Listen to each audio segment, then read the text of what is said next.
زندگی کیسے گزارنی ہے۔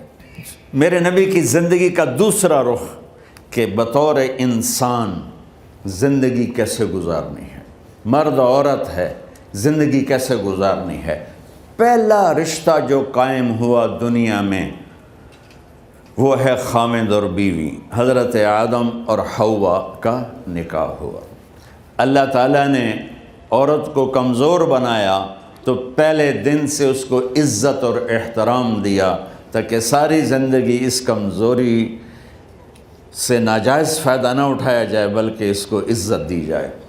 کہ آدم علیہ السلام کے لیے مٹی اکٹھی کی، پانی ڈالا، گوندھا اور ایک اسٹیچو بنایا اور ڈال دیا۔ جب وہ خشک ہوا اس میں روح ڈالی اور پھر وہ ننگے بدن تھے، پھر ان کو جنت کے کپڑے پہنائے اور جنت میں ڈال دیا۔ اس کائنات کا حسن بھی عورت سے ہے اور جنت کا حسن بھی عورت سے ہے۔ حضرت آدم علیہ السلام جنت میں، لیکن بابے جی دا دل ہی نہیں لگتا، کلے کلے ہی ٹرے پھر دیں۔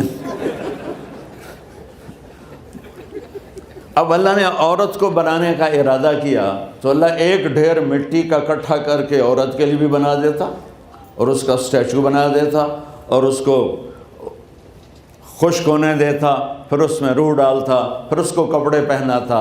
آپ حیران ہوں گے، سبحان اللہ، اللہ نے ایسا نہیں کیا۔ آدم علیہ السلام سوئے، آنکھ کھلی تو دیکھا ایک خوبصورت حسین عورت۔ یہ بات اکثر لوگوں کو معلوم ہوگی کہ یوسف علیہ السلام دنیا کے حسین ترین انسان تھے، اور یہ بات شاید کسی کو معلوم نہیں ہوگی کہ دنیا کی سب سے حسین خوبصورت عورت حضرت حوا ہے۔ حوا جن پر بڑھاپا آیا ہی نہیں، 1000 سال کے قریب زندگی گزاری، بڑھاپا نہیں آیا۔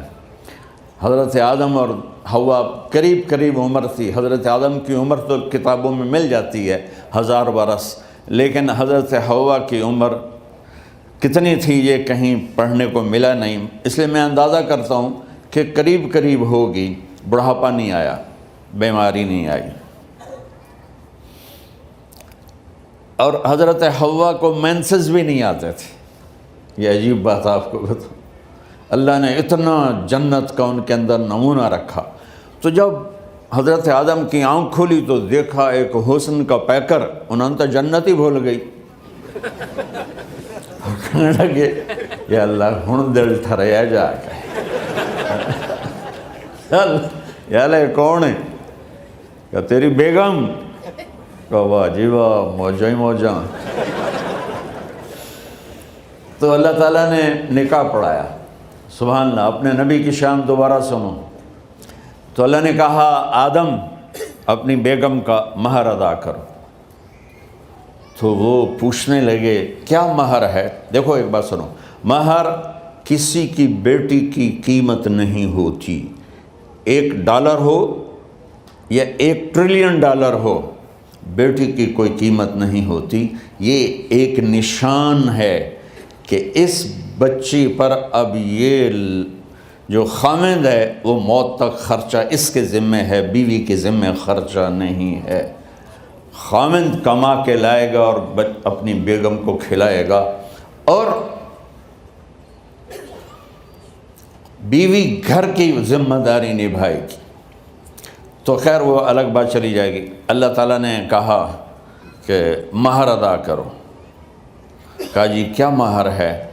تو میرے اللہ نے کہا تیری نسل میں میرا آخری نبی آئے گا، اس پہ ایک دفعہ درود پڑھ دے، یہ مہر ہے۔ اچھا، شروع دن سے ہے کہ میں نے قبول کیا۔ قبول کیا کا مطلب ہے کہ میں اس لڑکی کو قبول کر رہا ہوں، اس کی کمیوں کے ساتھ بھی خوبیوں کے ساتھ بھی۔ اور جب لڑکی کہتی ہے سائن کرنا قبول کیا ہے، یا زبان سے کہے قبول کیا ہے، تو یہ اس بات کی گارنٹی ہے کہ میں نے اپنے اس لڑکے کو خامد ہونے کے طور پہ قبول کیا، اس کی کمیوں کے ساتھ بھی، اس کی خوبیوں کے ساتھ بھی۔ اور جو ہی شادی ہو کر ڈولی سسرال کے گھر جاتی ہے تو ٹیسٹ شروع ہو جاتا ہے، کی کر دیے، باندھی کے میں، اٹھیں دی کے میں، بول دی کے میں۔ اور اس میں بہت زیادہ نیگیٹو کردار ہے سسرال کا، کئی لڑکیوں کا، کیونکہ ہم نے اپنے نبی کی زندگی نہیں قبول کیا۔ یہ واجب ہے کہنا قبول کیا، کہ جس میں پیغام ہے کہ اب میں اس کی میں کوئی کمی ہے وہ بھی قبول کروں گی، کوئی خوبی ہے تو سر ماتھے پر، اور لڑکا کہتا ہے کہ میں اسے قبول کرتا ہوں، اس کی خوبیوں کے ساتھ بھی کمیوں کے ساتھ بھی۔ یہ بات یاد رکھنا، پرفیکشن کبھی تلاش نہ کرنا، پرفیکشن کبھی تلاش نہ کرنا۔ اللہ نے 100 نمبر نہیں مانگے، 51، ایک نمبر اوپر ہو گیا۔ گناہ تمہارے 50 ہیں اور نیکی تمہاری 51 ہے، تو اس ایک پر ہم تمہیں جنت میں ڈال دیں۔ اب کوئی خامند اپنی بیوی میں پرفیکشن دیکھنا چاہے، بیوی اپنے خامند میں پرفیکشن دیکھنا چاہے، ساس سسر اپنی بہو میں، ساس سسر اپنے داماد میں، بھائی اپنے بھائی میں، ماں باپ اپنی اولاد میں، اولاد اپنے ماں باپ میں، جہاں یہ نظر ہوگی تو وہاں لڑائی ہوگی۔ کمیوں کے ساتھ قبول کرو۔ قبول کا لفظ اتنا واجب ہے، تو ڈر تو پھر بہ گئی تھی نا۔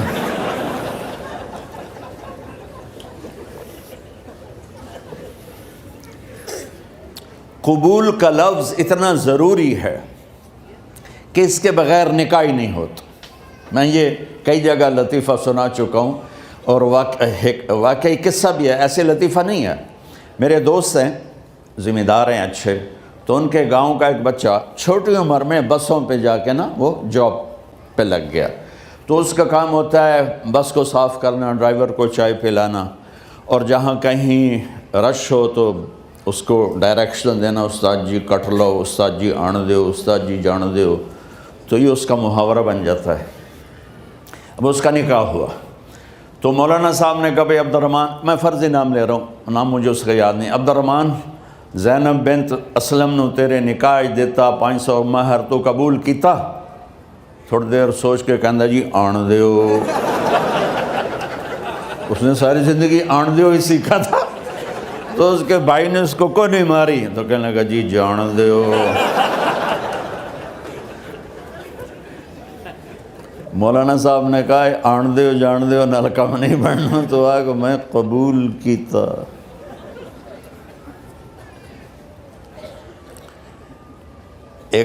یہ بھی صحیح واقعہ سنا رہا ہوں۔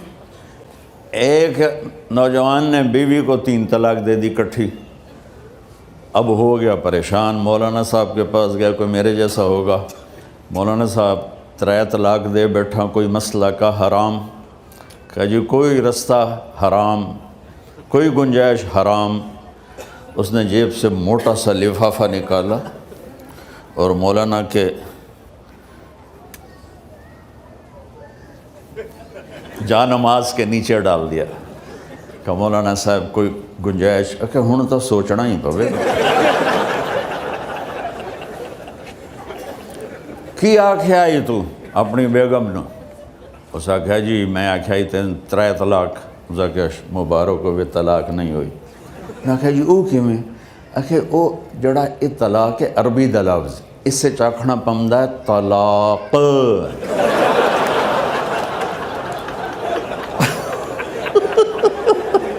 یہ آپ کو صحیح واقعہ سنا رہا ہوں۔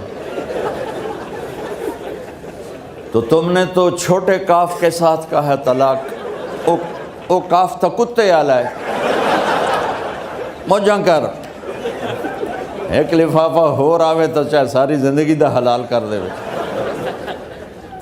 لفظ قبول اتنا ضروری ہے۔ تو میرے نبی نے 11 شادیاں کی، اللہ کی قسم شوق کی نہیں تھی۔ ما تزوجت وما زوجت الا بوحی من السماء نزل به جبریل، کہ لوگوں سن لو میری بات غور سے، مجھے عورت کی کوئی رغبت نہیں ہے، میں نے جہاں شادی کی، جہاں بیٹی کی شادی کی، پہلے اللہ نے آسمان سے جبریل بھیج کے حکم دیا، پھر میں نے قدم اٹھایا۔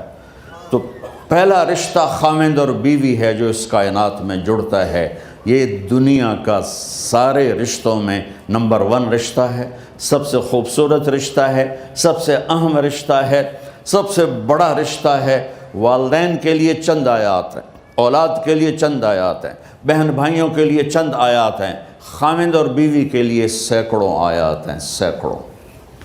تو اگر آپ اپنے گھروں میں کامیابی دیکھنا چاہتے ہو، اپنے گھر کو ہاؤس کی بجائے ہوم دیکھنا چاہتے ہو، خوشی کا اگر آپ اسے گہوارہ بنانا چاہتے ہو، اللہ کی قسم ڈگریوں سے نہیں ہوگا، محبت سے ہوگا۔ میرے نبی سے پوچھا گیا یا رسول اللہ اسلام کا سب سے مضبوط عمل، نہیں، میرے نبی نے سوال کیا، بولو بھائی اسلام کا سب سے مضبوط عمل کیا ہے؟ صحابہ نے کہا نماز۔ نہیں، سبحان اللہ، ابھی میں نماز کی کتنی اہمیت بتا چکا ہوں۔ انہوں نے عرض کیا جہاد، آپ نے فرمایا نہیں۔ تو صحابہ نے عرض کیا روزہ، آپ نے فرمایا نہیں۔ اللہ اکبر۔ کہ یا رسول اللہ حج، آپ نے فرمایا نہیں۔ تو سارے صحابہ حیران ہو گئے، یا رسول اللہ نماز، جہاد، روزہ، حج، تو پھر کیا ہے؟ اب سننا سارے بہن بھائی، مستورات، بچے بچیاں، آپ نے فرمایا اسلام کا سب سے مضبوط اور بڑا عمل ہے آپس میں اللہ کے لیے محبت کرنا۔ اگر آپ اپنے گھروں میں حسن دیکھنا چاہتے ہو تو ایک دوسرے سے محبت کرو، اظہار محبت کرو، اور محبت کے پیدا ہونے کے لیے بہت ساری چیزیں ہیں، لپیٹ کے 2 میں کر لیتا ہوں، 2 میں۔ بیوی کی خوبی دیکھو، کمی نہ دیکھو، خاوند کی خوبی دیکھو، کمی نہ دیکھو، پہلی بات۔ دوسری بات، اس زبان سے زہر نہ اگلو محبت کے پھول، اس زبان سے کڑوے جملے نہ ہوں، طنز نہ ہو، ٹانٹنگ نہ ہو، بےعزت نہ کرو، انسلٹ نہ کرو، تو آپ کے دل جڑ جائیں گے۔ یاد رکھو شکلوں سے زندگی آباد نہیں ہوتی، زندگی اخلاق سے آباد ہوتی۔ تو اپنے گھر سے ٹانٹنگ نکال دو۔ نہ کہا کا مطلب ہے بارش کا زمین میں جذب ہو کر یکجان ہو جانا، 2 زندگیوں کا محبت میں جذب ہو کر یکجان ہو جانے کو نکاح کہتے ہیں۔ نہ کہا آنکھوں میں نیند کا اتر کے سلا دینا، نہ کہا خاوند اور بیوی کا ایسی محبت دینا کہ چین کی نیند آ جائے، نہ کہا اعتماد کرنا، بھروسہ کرنا، خاوند بیوی پہ بھروسہ کرے، بیوی خاوند پہ بھروسہ کرے۔ اے نوے لوک کے فون چیک ہو رہے ہوئے، کال کتنے کی تھی، کال کتنے کی تھی۔ عزت دو، اعتماد کرو۔ چوتھا مطلب درخت کا چھاؤں بنا دینا، نہ کہا میاں اور بیوی، خاوند اور بیوی کا محبت کی ایسی چھاؤں بنانا کہ اس کے نیچے اولاد کا پودا خوبصورتی سے پیدا ہو سکے۔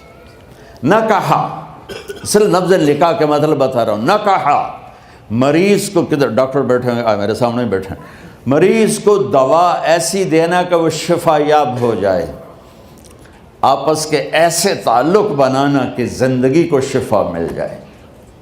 میرے بھائی بہنوں، میں آپ کو اپنے نبی کی زندگی بتا رہا ہوں۔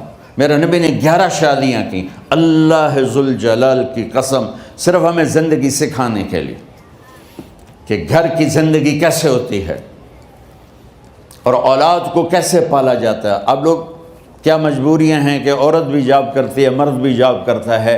عورت کی سب سے بڑی جاب اپنی نسل کو پالنا ہوتا ہے۔ جب یہاں ٹائم نہیں ملتا بچے کو، نہ ماں سے ملتا ہے نہ باپ سے ملتا ہے، تو پھر وہ جنگل کا پودا بن جاتا ہے۔ یہ تو وینکوور ہے، فیصل آباد کی بات سناتا ہوں۔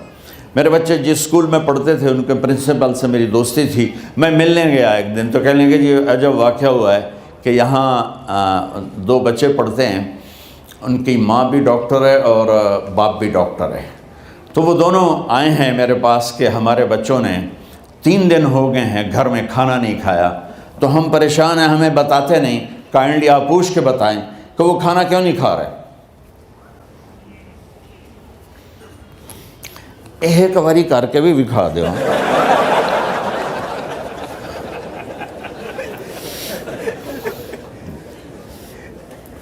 ہمارا دین اتنا خشک نہیں، ہمارے مولوی صاحبان نے زیادہ خشک بنا دیا. تو انہوں نے دونوں بچوں کو بلایا. سننا، سارے فیملیز بیٹھے ہو جہاں میں فیملی کی زندگی کو فوکس کر کے نبی سے جوڑ کے بتا رہا ہوں، طارق جمیل کے تجربے نہیں بتا رہا. دونوں بچوں کو بلایا. بیٹا آپ کھانے کو نہیں کھا رہے؟ کہا جی ہم اپنے ممی اور بابا کے سامنے نہیں بتائیں گے. تو انہوں نے دونوں کو باہر بٹھا دیا. پھر پوچھا اب بتاؤ کیا مسئلہ ہے؟ ان کا سر ہم صبح جب ناشتہ کرتے ہیں تو ہمارے ممی ڈیڈی سو رہے ہوتے ہیں، ہماری ان سے ملاقات نہیں ہوتی. جب ہم اسکول سے واپس آتے ہیں تو ممی ڈیڈی اپنے میڈیکل کالج میں ہوتے ہیں، ہاسپٹل میں ہوتے ہیں، تو ہمیں ان کو دیکھنے کا موقع نہیں ملتا. شام کو جب ہم کھانا کھاتے ہیں تو یہ دونوں اپنے پرائیویٹ کلینک میں ہوتے ہیں، تو ہم ان کو دیکھ نہیں پاتے. پورا ہفتہ گزر جاتا ہے، ہمیں ماں باپ کی شکل نظر نہیں آتی. تو ہم نے سٹرائک کی ہے کہ ایسے ماں باپ کی روٹی کیا کھانی جو اپنی شکل بھی نہ دکھا سکیں. تو اس لیے ہم نے کہا ہم نے بائیکاٹ کیا ہے، گھر میں نہیں کھانا ہے. تو ایسی لائف مت بناؤ. یہاں ایک بہت بڑا چکر شیطان دیتا ہے، بڑی گاڑی لے لو، $100 کی قسط تو ہے، اور بڑا گھر لے لو، $200 یا $100 کی قسط تو ہے. پھر میاں بھی کام کرے، بیوی بھی کام کرے، جو کہ بڑا گھر باقی رہے، تو خوشیاں تو مٹ گئیں. جو ڈبل جاب کرے گا، پھر ڈبل جاب کرتے ہیں. ڈبل جاب کرنے والا بیچارہ تھکا ہوا ذہن لے کے آتا ہے، وہ کیسے ٹائم دے گا اپنے بچوں کو خوشی کے ساتھ؟ جو ماں جاب کر کے آئے گی پھر کھانا پکائے گی، وہ جب اتنی تھک جائے گی تو اپنے بچوں کو کھلا ٹائم کیسے دے سکے گی؟ پوری کائنات کی ذمہ داری تھی میرے نبی کے سر پر، اور آپ اس کے باوجود روزانہ حسن حسین کے لیے وقت نکالتے تھے. اور انہوں کو آ کر کوئی لیکچر نہیں. دیکھو ماں باپ سے ایک بات کرتا ہوں، لیکچر تھوڑا دو، محبت زیادہ کرو. یہ نہ کرو، یہ کیوں کیا، یہ کرو، یہ کرو، یہ چھوڑ کر صرف سینے سے لگاؤ، صرف محبت دو. کمیوں سمیت بچوں کو قبول کرو، ان کی زندگی تبدیل ہو جائے گی. اتنے بڑے نبی، اتنی بڑی ذمہ داری، اور اتنا درد سینے میں کہ آپ کے سینے سے ایسے ابلنے کی آواز آتی تھی جیسے ہانڈی ابلتی ہے. اس کے باوجود آپ روزانہ کہتے این اللقا، میرے شرارتی بچے کدھر ہیں؟ تو وہ بھاگے بھاگے آتے. دیکھو میں فزیکل کر کے بتاؤں گا تاکہ آپ کو پتہ چلے زندگی کیسے گزاری. کہ میرے شرارتی بچے کدھر ہیں؟ 7 بر اعظم کی ذمہ داری ہے. اور تھوڑی چھوٹیاں جابن تو تسی کہتے ہو بزی بڑے ہیں، بزی بڑے ہیں. میرے نبی پہ 7 بر اعظم کے انسانوں کی ذمہ داری ہے، اور آخری آنے والے انسان تک کی ذمہ داری ہے. اس سے بڑی جاب کس کی ہوگی کائنات میں؟ اور پھر آپ روزانہ آتے ہیں این اللقا، میرے شرارتی بچے کدھر ہیں؟ تو حسن حسین بھاگے بھاگے آتے. آپ ان کے لیے یوں ہو جاتے تھے، آؤ بھائی میری کمر پہ چڑھ جاؤ. اپنے نبی کی عظمت کو جانو کہ انہوں نے زندگی کیسے سکھائی. چاند کے 2 ٹکڑے کر دینا کوئی معمولی بات ہے، آسمان چیر کے چلے جانا معمولی بات ہے، ایک زندگی سکھا کے جانا سب سے بڑی بات ہے. کتنی اولادیں برباد ہو گئیں ماں باپ کی وجہ سے، کتنے گھر اجڑ گئے ساس سسر کی وجہ سے، کتنے گھر اجڑ گئے لڑکی کے بدتمیز ہونے کی وجہ سے، کتنے گھر اجڑ گئے لڑکے کے شرابی اور باہر کی گندگی کی وجہ سے. زندگی سیکھو. یہ اتنے بڑے نبی ہو کر آپ یوں ہو رہے ہیں جیسے میں نے آپ کو کر کے دکھایا. دونوں کو اوپر بٹھا لیتے اور کمرے میں چکر لگاتے تھے، پھر یوں کر کے پوچھتے تمہارا اونٹ کیسا ہے؟ پھر دونوں کو اتار لیتے اور اپنی نواسی زینب، جن کو حضرت علی کی وراثت ملی کس کی؟ علم کی، فصاحت اور بلاغت کی۔ ان کو کمر پہ بٹھا لیتے اور اکیلی زینب کو پورے گھر میں چکر لگواتے تھے۔ اور بھی دکھ ہیں زمانے میں محبت کے سوا، راحتیں اور بھی ہیں وصل کی راحت کے سوا، کیا صرف کمانا ہی کام ہے؟ ادھار کی زندگی سے بچو، خوش و خرم رہو۔ اس کو قسط دینی ہے، یہ قسط دینی ہے، یہ قسط دینی ہے، یہ دینی ہے، سر میں درد نہیں ہوگا تو اور کیا ہوگا؟ تو آپ اتنے بڑے عظیم ہو کر وقت نکال رہے ہیں۔ اور حضرت ابو ہریرہ فرماتے ہیں میری آنکھوں نے دیکھنا سارے کہ آپ نے کبھی حسن کبھی حسین، یہاں جیسے مائیں کرتی ہیں ادھر کھڑا کیا ہوا ہے اور جھولا جھولا رہے ہیں ایسے، اور ان کے دونوں ہاتھ پکڑ کر کہہ رہے ہیں آ جاؤ، اوپر آ جاؤ، اوپر آ جاؤ، آگے پہاڑی ہے، اوپر آ جاؤ، آگے پہاڑی ہے۔ تو ایسے ایسے آتے، اور اوپر آؤ، وہ یہاں آ جاتے، آگے آؤ، وہ یہاں آ جاتے، آگے آؤ، وہ یہاں آ جاتے، تو پھر آپ یوں ہو جاتے، آگے آؤ، تو چڑھتے چڑھتے یہاں آ جاتے، یہاں جب وہ یہاں آ جاتے تو آپ ان کے ہاتھ فکس کر کے آگے بڑھ کر ان کے ہونٹوں کا بوسہ لیتے اور کہتے یا اللہ میں ان سے پیار کرتا ہوں، تو بھی ان سے پیار فرما۔ بھائیو اللہ کی قسم، پیسے سونے چاندی سے زندگی میں خوبصورتی نہیں آتی، نبی کی غلامی سے زندگی میں خوبصورتی آتی ہے۔ اتنے بڑے نبی ہیں اور حضرت عائشہ سے کہہ رہے ہیں دوڑ لگائیں۔ یہاں کسی مولانا سے پوچھو اپنی بیوی سے کبھی کہا اس نے کہ دوڑ لگائیں؟ الٹا سوٹا لے آتے کھلو جاوے گا۔ عائشہ دوڑ لگائیں، اور واپسی کہاں سے ہو رہی ہے؟ دوڑ کہاں لگ رہی؟ جہاد کے سفر سے واپسی ہو رہی۔ اور آپ نے اپنے صحابہ سے کہا سب آگے چلے جاؤ۔ جب سارے آگے چلے گئے اور کوئی نظر نہیں آ رہا تو آپ نے کہا عائشہ آؤ دوڑ لگائیں۔ تو حضرت عائشہ کہتے ہم نے دوڑ لگائی تو میں آگے نکل گئی، لیکن ابھی پیچھے رہ گئے۔ کچھ سال گزرے تو پھر ہم سفر سے واپس آ رہے تھے تو آپ نے صحابہ سے فرمایا سب آگے چلے جاؤ، چلے گئے۔ آپ نے کہا عائشہ دوڑ لگائیں؟ کہ جی لگائیں۔ کون دنوں میں ذرا موٹی ہو گئی تھی تو پھر اللہ کے نبی آگے نکل گئے، میں پیچھے رہ گئی۔ تو آپ نے کہا عائشہ ہذہ بتلک